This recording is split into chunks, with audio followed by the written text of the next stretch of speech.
Tell me goodbye. No. Yes, I feel you have to. Sharp, decent, clean, no loose ends between us two. I can't. My father thought I'd be a lady surgeon. Oh, sweet heaven. What a world. I wanted to be a movie actor. Well, what right you come breaking into my private office? Barricade yourself behind closed doors and refuse to see people. Oh, yes. Nothing small about her ego. My father always said that his children were never satisfied unless they were the bride at the wedding or the corpse at the funeral.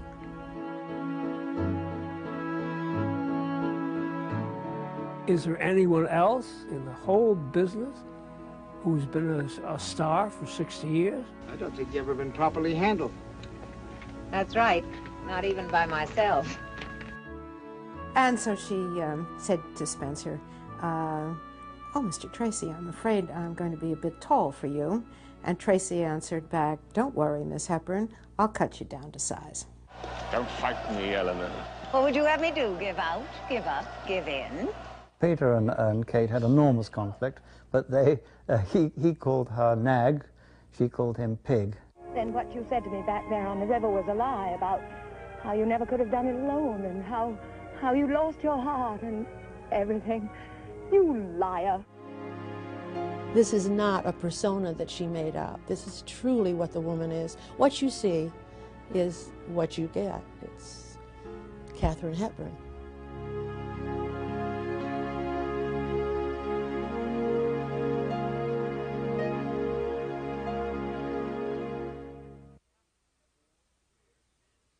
Katharine Hepburn's career spanned 64 years, more than 50 films, and 4 Academy Awards. She took on Hollywood and in the process became a legend, sometimes irascible, frequently outspoken, and always unpredictable. I don't think I'm an eccentric. No, I'm just something from New England that was very American and brought up by 2 extremely intelligent people who gave us a kind of, I think, the greatest gift that man can give anyone, and that is sort of freedom from fear. Katharine Houghton Hepburn's life began on May 12, 1907, in Hartford, Connecticut. She was named after her mother, who was an early feminist and political leader.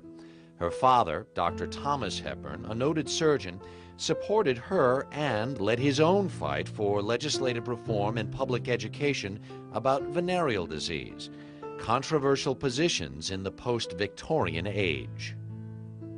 This was a great relationship, really a wonderful relationship, and he was not an easy man.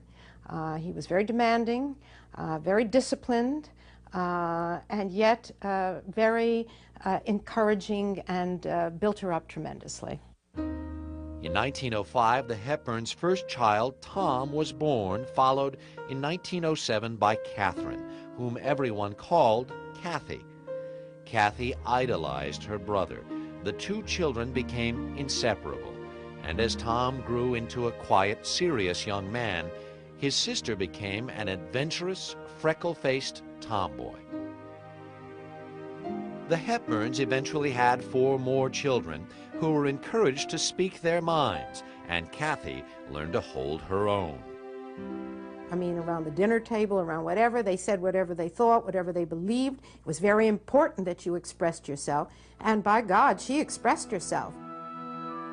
Mrs. Hepburn was active in the suffrage movement, leading the Connecticut fight to win voting rights for women. Kathy frequently accompanied her mother, passing out brochures and marching in parades. Mrs. Hepburn eventually turned down an offer to run for the U.S. Senate. The Hepburns were leaders in radical causes, causes which were not popular in conservative Hartford.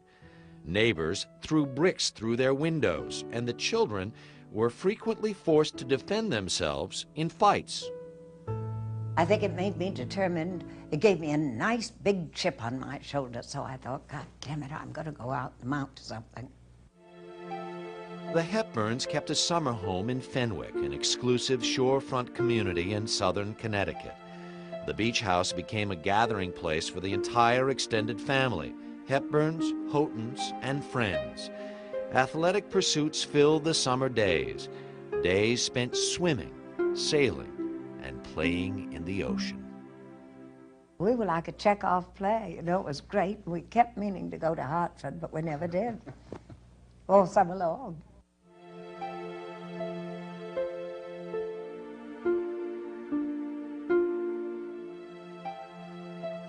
In the spring of 1921, 12-year-old Kathy and her older brother Tom set off to visit their godmother in New York.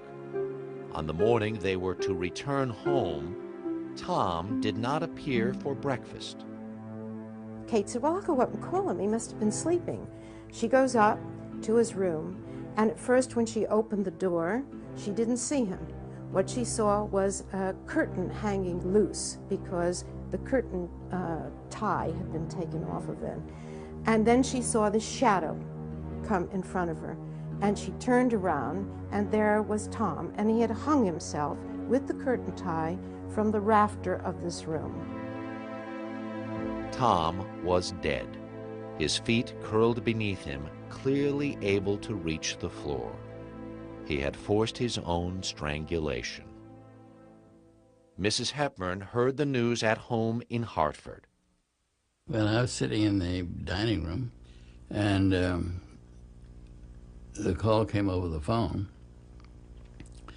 that Tom had died, and Mother just slumped on that table.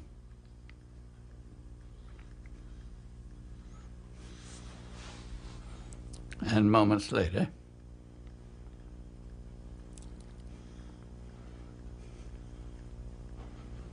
she regained her composure.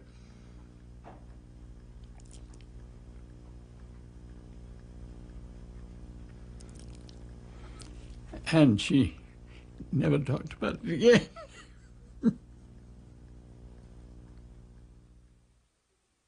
Dr. Hepburn refused to believe his son's death was a suicide. He announced to the press that Tom had died while practicing a stunt, a fake hanging staged for effect. Her brother's death had a profound effect on Kathy. For the next 3 years, she withdrew and became nervous, suspicious, solitary. She refused to go to high school and finished her education at home. She even adopted Tom's birthday, November 8th, as her own. Kathy tried to take her brother's place in the family.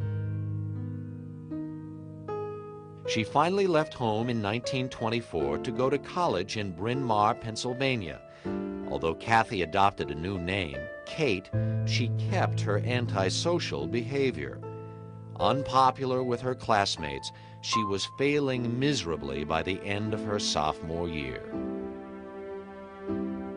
In the summer of 1926, out of the blue, the quiet, withdrawn young woman shocked everyone and announced that she was going to become an actress.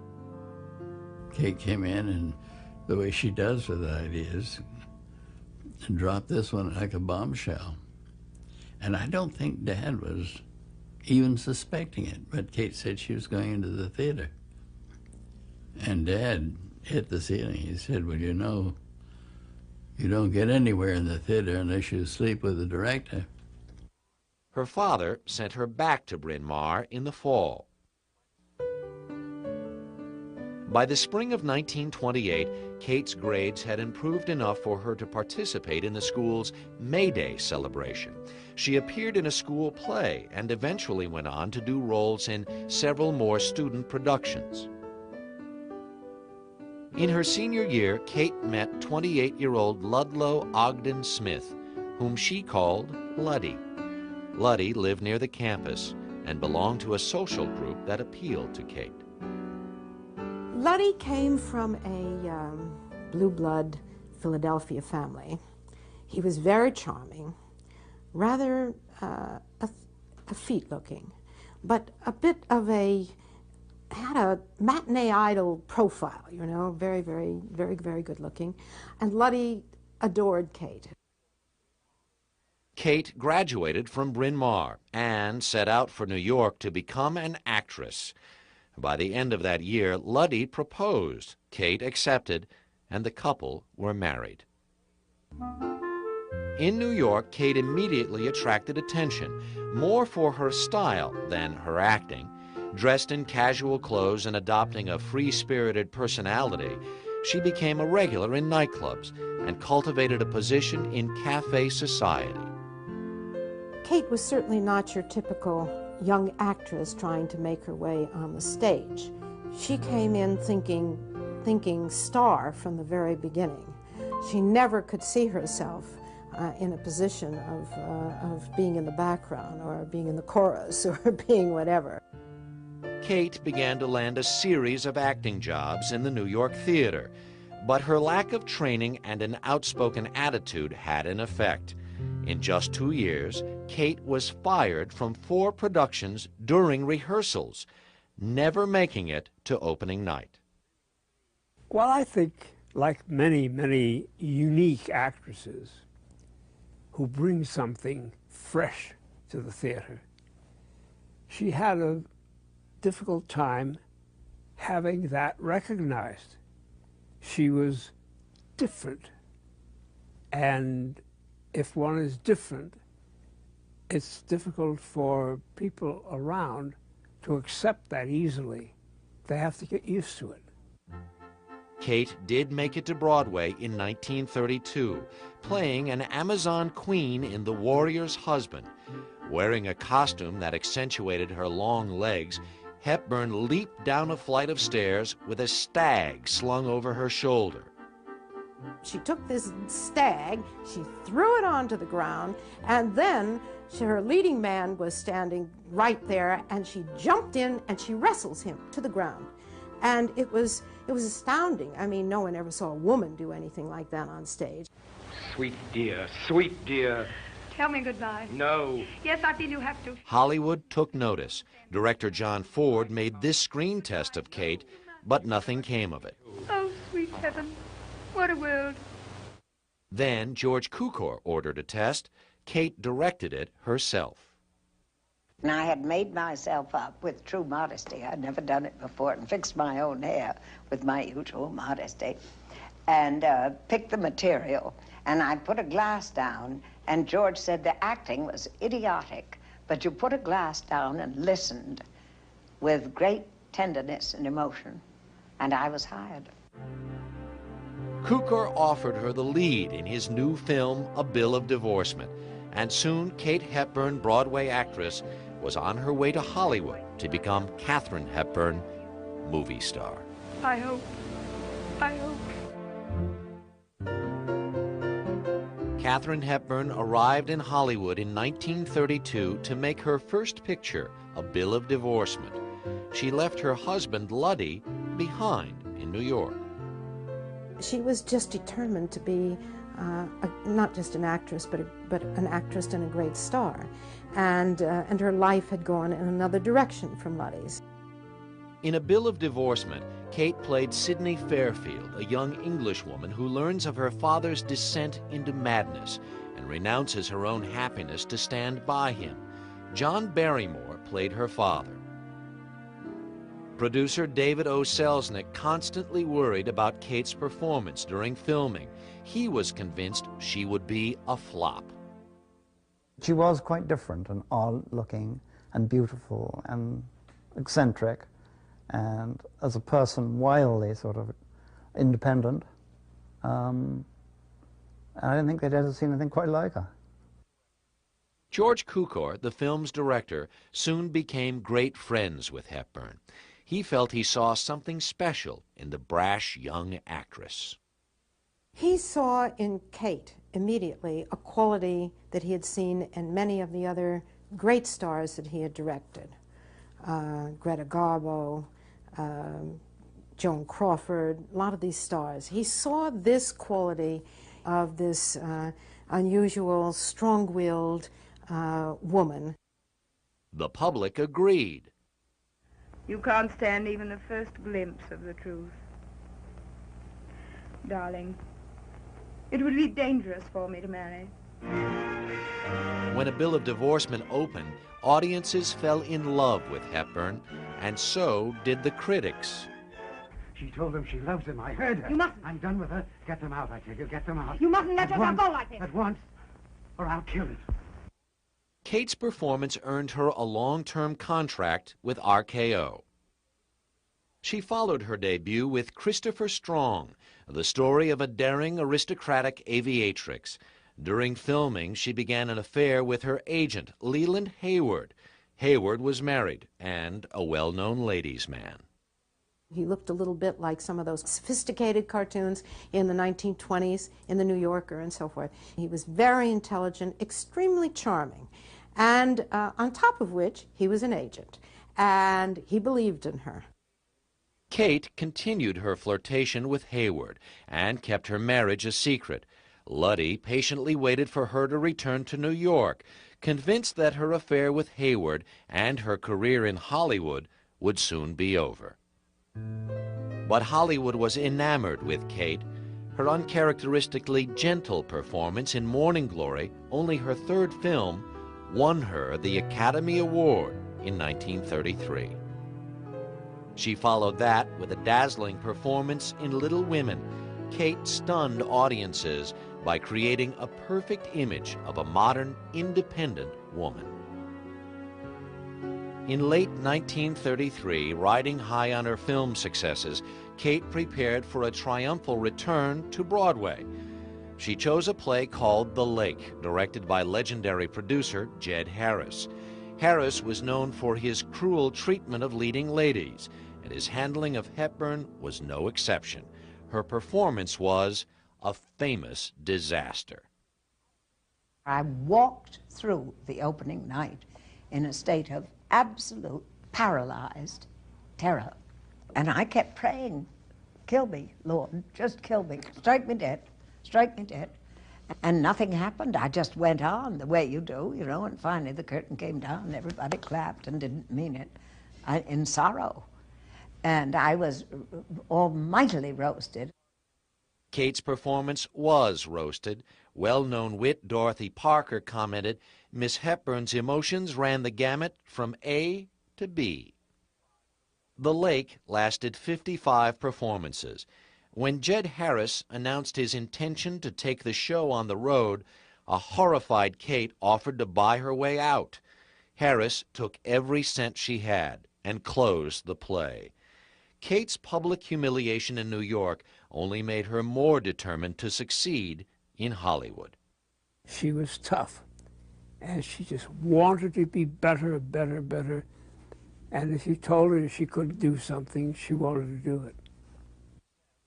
Kate's sudden lack of success extended to her marriage. She announced her plan to divorce Luddy and marry Leland Hayward. After a quick divorce in Mexico, she returned to California. Her relationship with Hayward eventually broke off. And more trouble followed. RKO cast Kate in a succession of historical costume pictures, which flopped at the box office.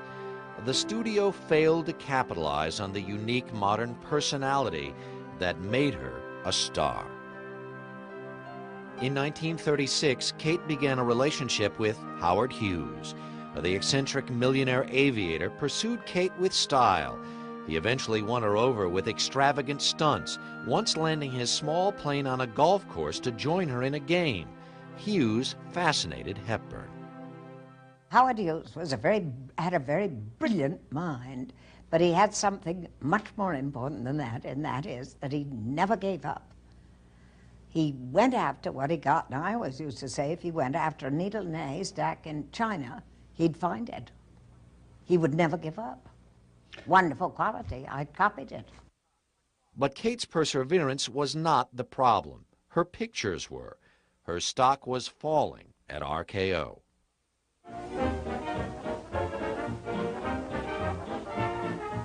Stage Door, made in 1937, was originally intended as a Hepburn vehicle, but the studio added fast-rising star Ginger Rogers to the cast as box office insurance. Don't think I intended to borrow it or anything. I just wanted to see how I'd feel in one of these things. Do you feel very different? Okay. Well, why don't you wear it? Do you mean it? Oh, why not? You may as well go to petition in Irving. You're sure to come back in rags. Well, what right you come breaking into my private office? Barricade yourself behind closed doors and refuse to see people? Hepburn turned in a great performance as a society girl actress cut down to size by her roommates in a theatrical boarding house. Stage Door proved to be another box office flop. Bringing Up Baby with Cary Grant was hailed as her best performance to date. The picture lost $365,000, a lot of money in 1937. RKO finally lost faith in Hepburn and began to loan her out to other studios. Kate knew her time was up when she was offered a B picture called Mother Carey's Chickens. She decided to part company with RKO and bought out her contract. The same day, theater owners ran ads in trade papers labeling Hepburn box office poison. And when she approached David O. Selznick for the role of Scarlett O'Hara in Gone with the Wind, the producer of many of her hits turned her away. After 15 films in 6 short years, her career seemed over. With no prospects, Kate left Hollywood and returned home to Connecticut. But Katharine Hepburn was never one to give up. More determined than ever, she began to search for the role that would put her back on top. In 1938, Katharine Hepburn was living at her family home on the seashore in Fenwick, Connecticut. Her days in Hollywood were over, despite an Academy Award and worldwide fame. Her career seemed to be at really a standstill at this particular time. No one was really rushing to send any scripts to Katharine Hepburn. That year, Howard Hughes set a record by circling the world in a twin-engine plane. More than 1 million people watched a parade in his honor in New York. Kate joined him, and together they played a game of hide-and-seek with the press. Well, for a person who really wanted to live a private life, Kate was always attracted to the kind of men and the kind of situations that would create the most press. And certainly Howard Hughes was that kind of a person. Howard proposed to Kate in New York, but the idea fizzled out, as Kate put it, and Hughes returned to the West Coast in late 1938. Kate remained at Fenwick.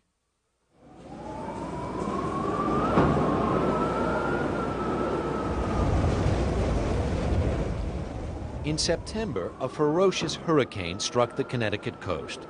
The beloved Hepburn house was literally washed away. In the aftermath, Kate and her family picked through the rubble and only managed to retrieve a few dishes and trinkets. Dr. Hepburn immediately built a new, larger home on the beach. By the end of that year, Kate finally thought she'd found her comeback script. Her friend, Philip Barry, finished a play based on the Hepburn family. He called it The Philadelphia Story. The leading role of rich society girl Tracy Lord was written specifically for Hepburn. When the play opened on Broadway in early 1939, Kate desperately needed a hit to reestablish her career. A friend of George Cukor's came to the opening night and he said, "Oh, I hope Kate doesn't come on and be sweet. I hope she's rude to everyone." And I came on and I was rude to my mother about all the wedding presents I'd been given. And he was delighted. And it went well. Lucky. The New York critics loved her. Katharine Hepburn was a smash. And to ensure her return to Hollywood, Kate convinced Howard Hughes to loan her the money to buy the film rights. I bought the play, The Philadelphia Story, when it opened, because I'm practical. You see, I have common sense, and I knew that all those beautiful, successful Hollywood ladies would want it. And I thought if I owned it, they couldn't have it. And eventually it was so good that they'd finally have to have me with it. Kate succeeded in her plan, making a deal with MGM's Louis B. Mayer. She asked for Spencer Tracy and Clark Gable to co-star with her. Mayer offered Cary Grant and Jimmy Stewart. To get a star is extremely difficult.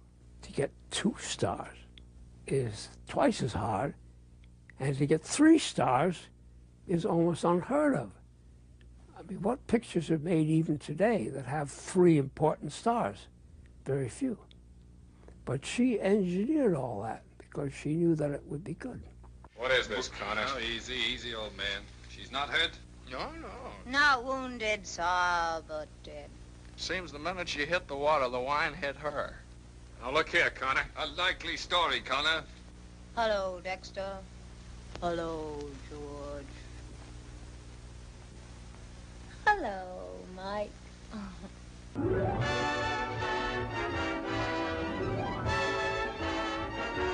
Katharine Hepburn made her movie comeback in The Philadelphia Story.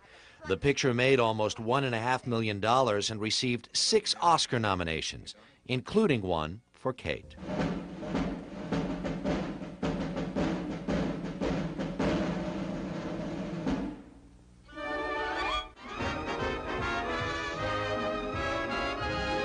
Suddenly, she was a brand new star in Hollywood, really, because the role in Philadelphia Story set up Kate in a different mold. She was now a different personality. One saw the strength, and we saw as well the arrogance. I used to be afraid of that look. The withering glance of the goddess. I didn't think that alcohol would do... Oh, shut up. Kate grabbed control of her career, and in 1941 she acquired a story called Woman of the Year. She wanted and got Spencer Tracy to co-star in the romantic comedy as the rough, down-to-earth sports writer to her temperamental, sophisticated journalist. The deal cemented her reputation as a tough businesswoman. She usually got anything she wanted because she would turn up wearing the traditional slacks, and she'd barge into their offices and give them hell. Kate had never met Spencer. She ran into him on the MGM lot before filming began. And so she said to Spencer, "Oh, Mr. Tracy, I'm afraid I'm going to be a bit tall for you." And Tracy answered back, "Don't worry, Miss Hepburn, I'll cut you down to size." The exchange set the tone for the film. On the set of Woman of the Year, Tracy glared at Hepburn, flustering the usually unflappable actress. But on film, the two caught fire. Their on-screen chemistry was magnetic, and within weeks the studio was buzzing with rumors of an off-screen romance. The team of Spencer Tracy and Katharine Hepburn was box office magic, and a legendary love affair was about to begin.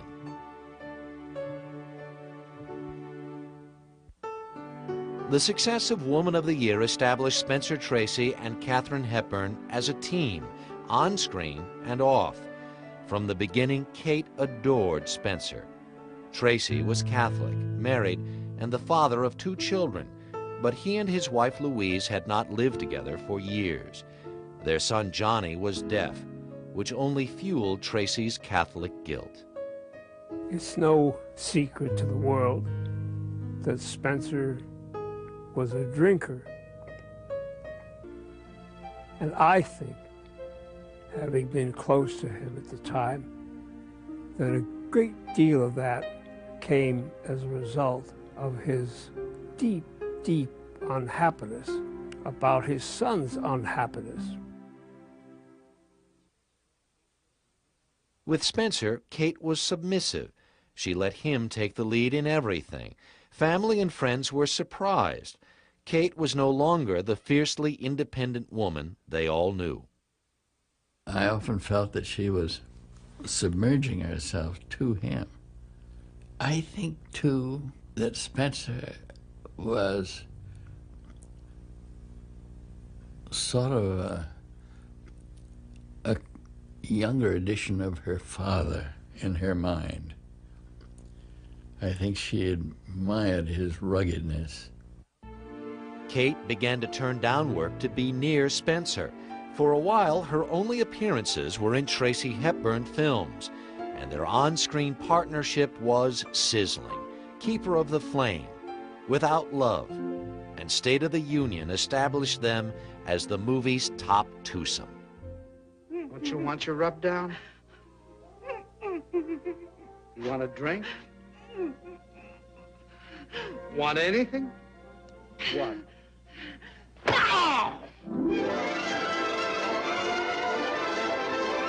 In 1948, Kate and Spencer teamed with friends Garson Kanin, his wife Ruth Gordon, and George Cukor for Adam's Rib. Released in 1949, the picture perfected the Tracy Hepburn formula that seemed rooted in their own relationship. An independent woman gets put in her place by a down-to-earth man. This is basic. I'm old-fashioned. I like two sexes. And what is more, I suddenly don't like being married to what is known as a new woman. I want a wife, not a competitor. Competitor. If you want to be a big he-woman, go and be one, but not with me. Tracy and Hepburn had the most extraordinary relationship on the screen. First of all, they had brilliant scripts, and they were funny and crazy, and they had a sort of love-hate relationship. They couldn't stand one another, and yet they were madly in love. In 1951, at the height of Spencer and Kate's success, tragedy struck the Hepburn family when Kate's mother died of a cerebral hemorrhage. Kate's father eradicated all record of his wife's existence. Kate threw herself into work and set off to star in The African Queen. She became a great friend and admirer of her co-star Humphrey Bogart and his wife Lauren Bacall. And Kate adored working with director John Huston, who helped her find the key to portraying Rose Sayer. I remember one of her memories of John Huston was the greatest bit of direction she ever had was when he came in and said, "You're looking so damn depressed. Smile. Think of it as Eleanor Roosevelt." I never dreamed that any mere physical experience could be so stimulating. I'm the captain, that's who. I ain't taking you along. You'd only be in my way. I suppose I was in your way going down the rapids. Then what you said to me back there on the river was a lie about how you never could have done it alone and how you lost your heart and everything. You liar. Hepburn's performance in The African Queen was a landmark in her career. She earned an Oscar nomination for a role that combined her trademark strength with obvious vulnerability. You promised you'd go down the river. There's death a dozen times over down the river. You promised. Well, I'm taking my promise back. Kate followed her triumph in The African Queen with Pat and Mike. Garson Kanin and Ruth Gordon tailored the story for Tracy and Hepburn.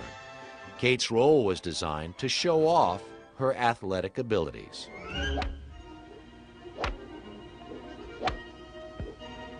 So, well, there's one thing only about us hooking together. That's what I call a plenty long shot.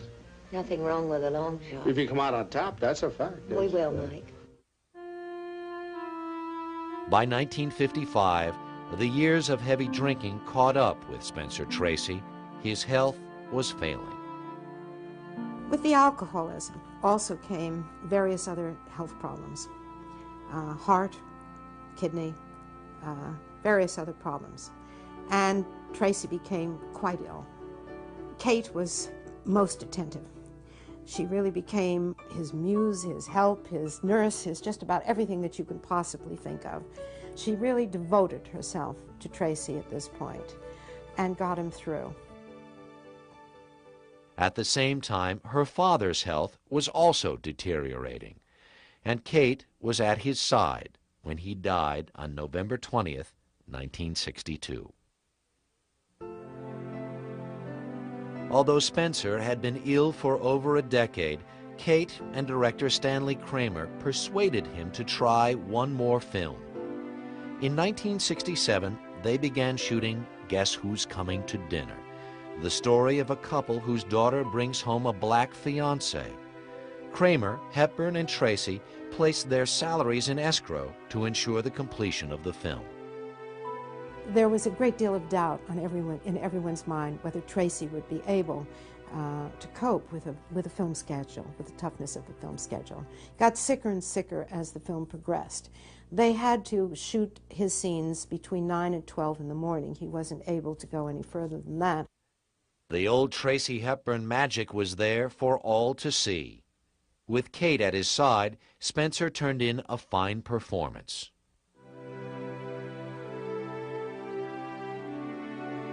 On June 10, 1967, 3 weeks after the film was finished, Spencer Tracy died.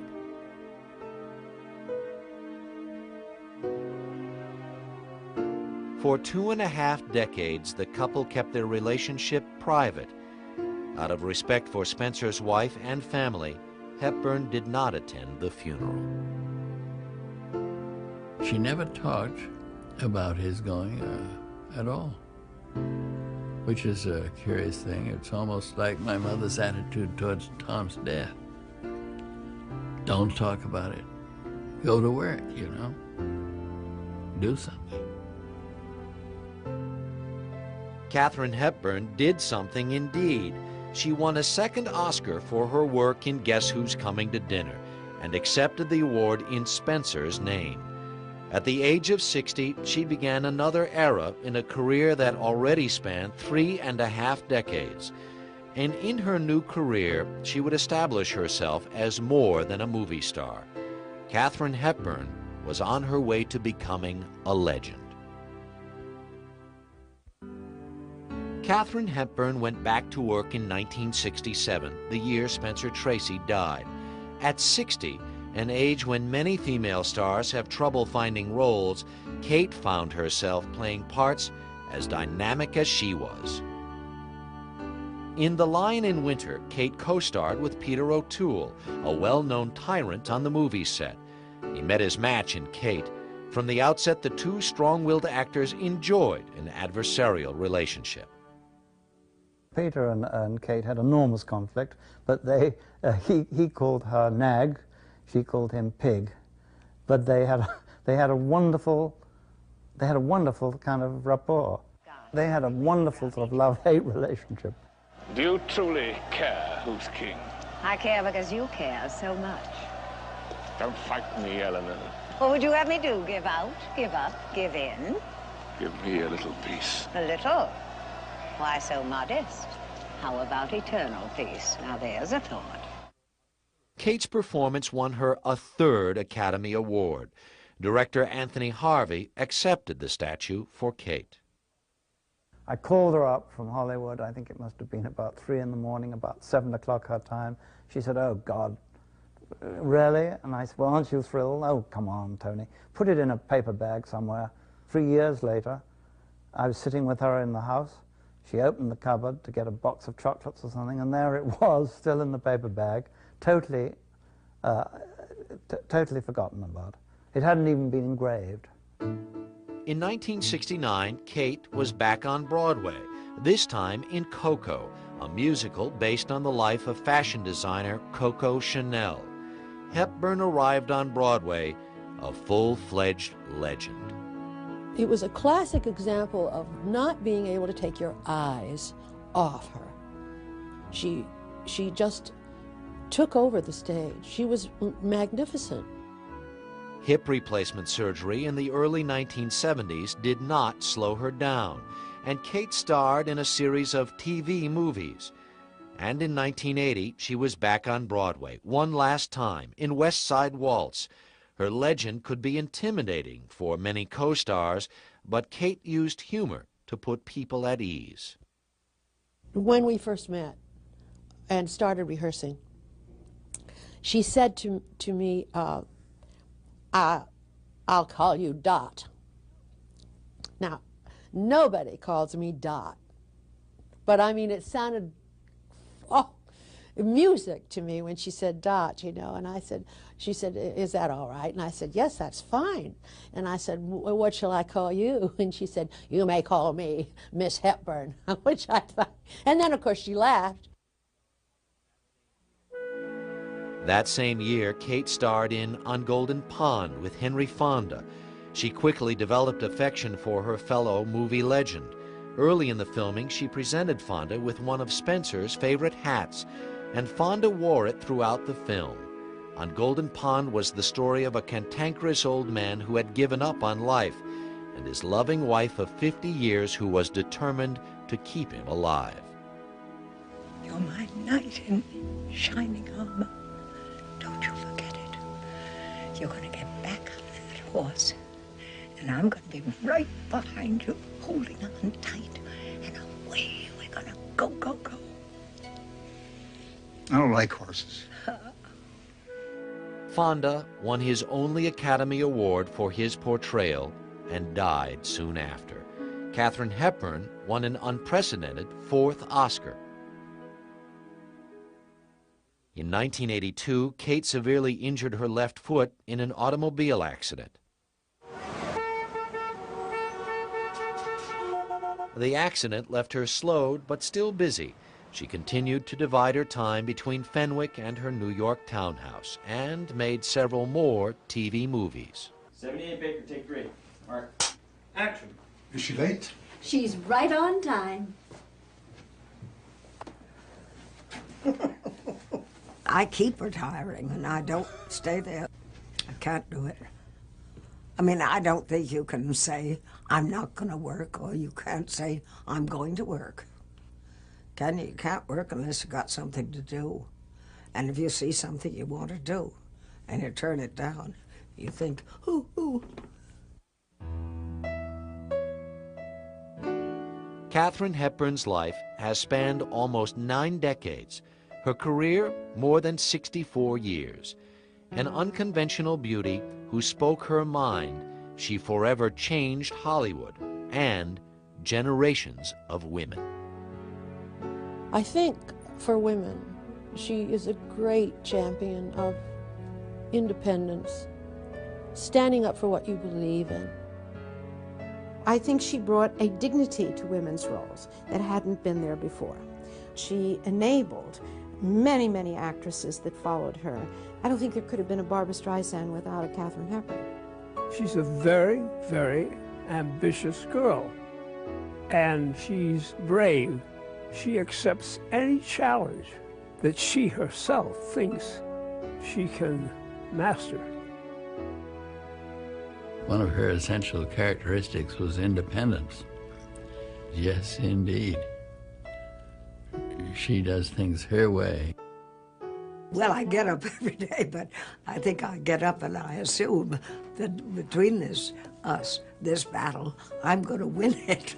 You see? That's me. Everlasting ego.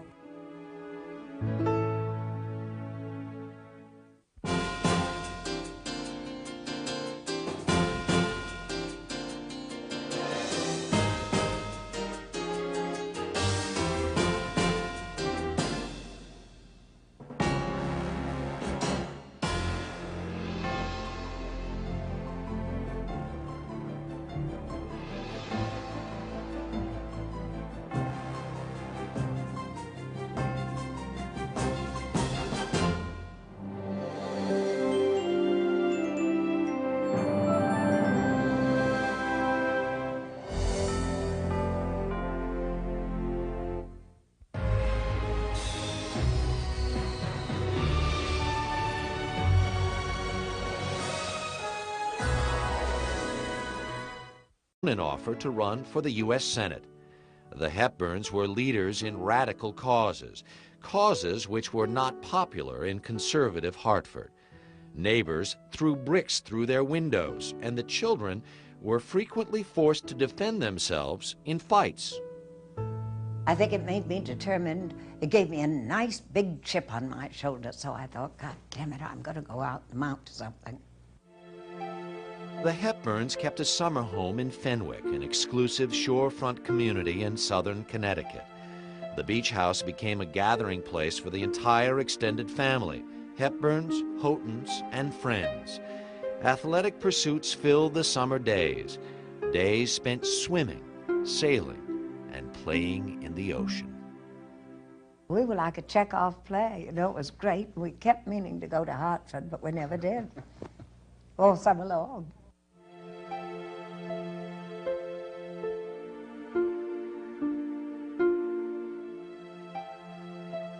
In the spring of 1920, and yet very encouraging and built her up tremendously.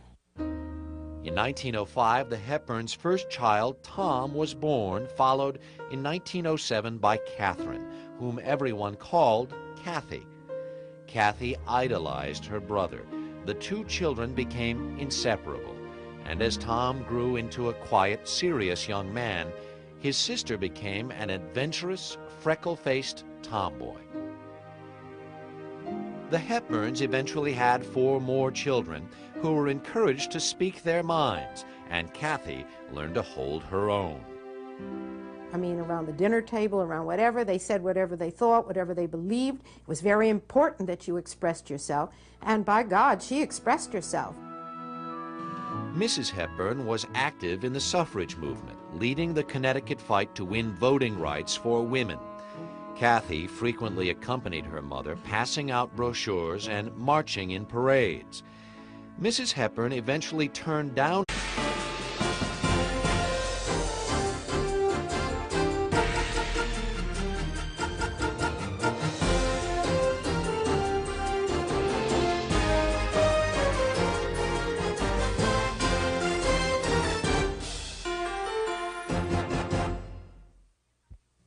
Tell me goodbye. No, Yes, I feel you have to. Sharp, decent, clean. No loose ends between us two. I can't. My father thought I'd be a lady surgeon. Oh, sweet heaven. What a world. I wanted to be a movie actor. Well, what right you come breaking into my private office? Barricade yourself behind closed doors and refuse to see people? Oh, yes. Nothing small about her ego. My father always said that his children were never satisfied unless they were the bride at the wedding or the corpse at the funeral.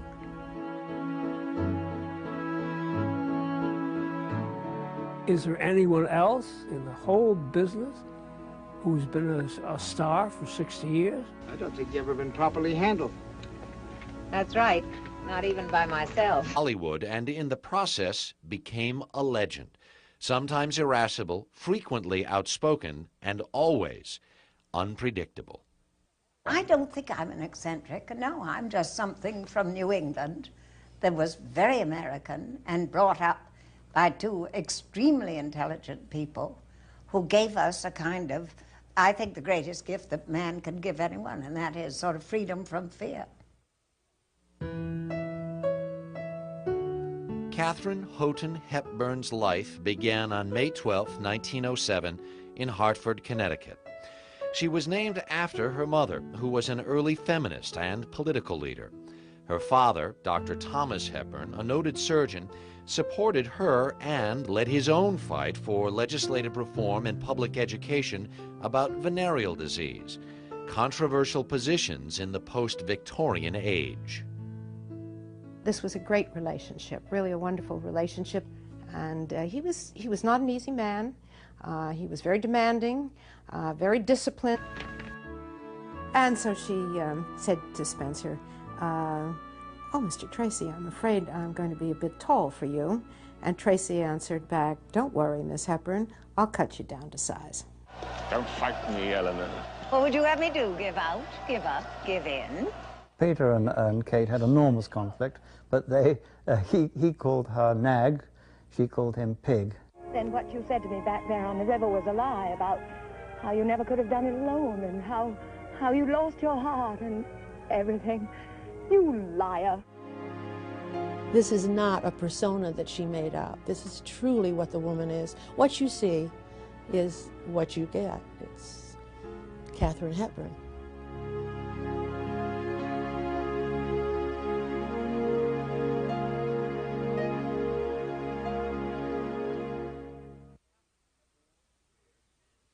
Katharine Hepburn's career spanned 64 years, more than 50 films, and 4 Academy Awards.